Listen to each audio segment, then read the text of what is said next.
Selamat bertemu kembali. Jadi hari ini kita akan membahas hal-hal yang berhubungan dengan integrasi sosial.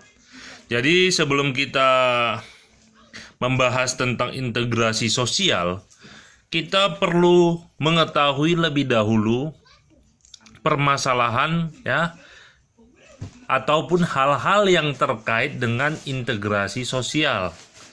Mengapa integrasi sosial bisa terwujud, ataupun sebaliknya, mengapa yang terjadi justru disintegrasi sosial? Nah, jadi permasalahan-permasalahan yang timbul itu bisa menyebabkan integrasi sosial terwujud atau tidak. Jadi sebelum kita membahas tentang integrasi sosial, hal pertama yang harus kita bicarakan itu adalah konflik.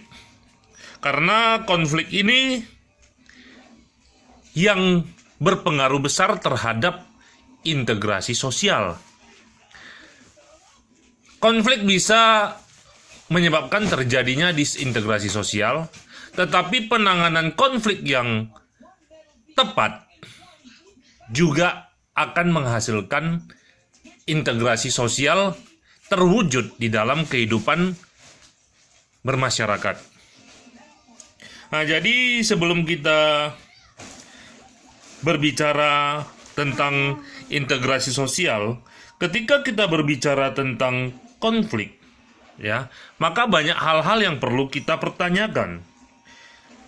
Seperti siapa pihak-pihak yang berkonflik? Apa yang menjadi persoalan konflik? Apakah mungkin membedakan antara posisi, kepentingan, serta kebutuhan? Kemudian bagaimanakah hubungan antara pihak-pihak yang berkonflik? Bagaimana persepsi para pihak mengenai konflik tersebut, konflik yang terjadi? Kemudian bagaimana perilaku terkini dari pihak-pihak yang berkonflik? Siapa pemimpin dari pihak-pihak yang berkonflik? Dan terakhir, pada tingkat elit dan individual, apakah yang menjadi tujuan, kebijakan, kekuatan, dan kelemahan relatif dari pihak-pihak yang berkonflik?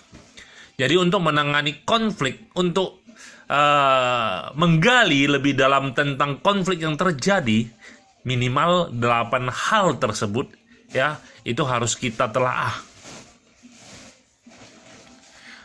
Nah, jadi untuk menyelesaikan pertanyaan-pertanyaan tadi, di sini ada teknik pemetaan konflik oleh Ware dan Bartos, di mana teknik pemetaan tersebut diharapkan dapat menjawab pertanyaan-pertanyaan yang baru saja saya sampaikan tadi dalam menangani konflik, yang mana nanti ujungnya adalah kepada integrasi sosial. Nah, jadi menurut Ware dan Bartos, teknik pemetaan konflik ini ada 7 langkah. Ada 7 langkah yang harus dikerjakan sehingga konflik yang terjadi tersebut dapat kita telaah, dapat kita kaji, sehingga penyelesaian terhadap konflik tadi lebih mudah dilakukan. Oke, mari kita lihat apa saja. Yang pertama itu adalah specify the context. Menelusuri konteks. Jadi di sini kita mencari informasi, menelusuri informasi, kira-kira sejarah konfliknya apa? Bentuk fisik konfliknya itu apa? Seperti apa? Organisasi kelompok yang terlibat konflik itu tata organisasinya bagaimana?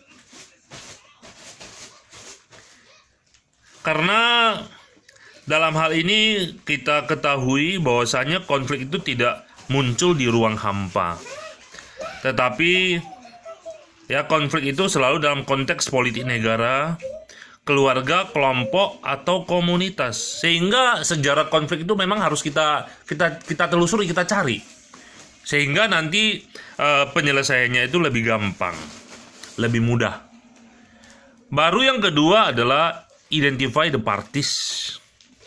Ya, setelah kita tahu konteksnya apa, kita telusuri konteksnya apa, sejarahnya bagaimana, maka langkah selanjutnya adalah kita mengidentifikasi para pihak.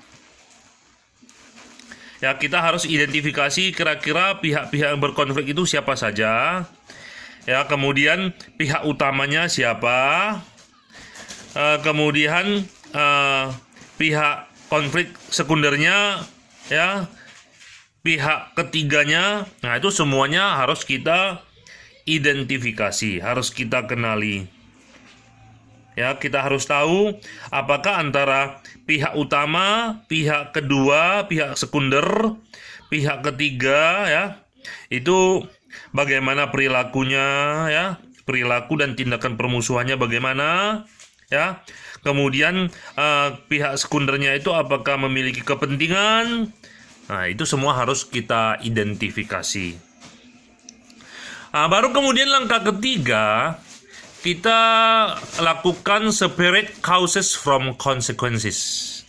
Ya, memisahkan sebab dari akibat. Jadi harus dipisahkan mana sebab, mana akibat.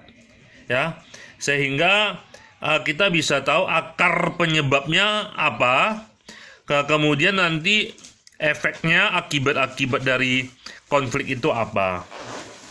Sehingga penyelesaian dari konflik itu akan lebih mudah dilakukan. Kemudian selain memisahkan sebab dari akibat, kita juga harus bisa separate goals from interest. Memisahkan tujuan dari kepentingan. Ya, karena seperti yang kita ketahui bersama, kepentingan biasanya lebih luas dibandingkan tujuan. Nah, jadi konflik-konflik ini kadang-kadang ada kepentingan-kepentingan pihak-pihak tertentu, ya. Di mana tentu saja kepentingan itu adalah kepentingan yang akan menguntungkan pihak-pihak tertentu. Sehingga dalam hal ini, ya, kita harus bisa memisahkan dulu, ya, kira-kira tujuannya apa, kepentingannya apa, dipisahkan. Jadi jangan sampai nanti dengan adanya konflik justru, ya, ada pihak-pihak tertentu berkepentingan, ya, kepentingannya adalah untuk kepentingan pribadi dia. Seperti itu. Oke, next yang kelima itu understand the dynamic. Ya. Jadi kita harus memahami dinamika. Jadi dinamika itu harus kita pahami, kira-kira perkembangan-perkembangan terbaru, ya, perkembangan-perkembangan situasi, kondisi, ya. Bagaimana perkembangannya ketika terjadi konflik, ya, antara pihak-pihak yang berkonflik. Kira-kira perkembangan situasi bagaimana? Oke, kemudian yang keenam, kita harus search for positive function, mencari fungsi positif. Tujuan daripada teknik mencari fungsi positif adalah kita bisa menemukan bentuk-bentuk sikap dan perilaku yang mana pihak-pihak berkonflik itu bisa kita arahkan supaya mencapai titik kesepakatan atau penyelesaian konflik.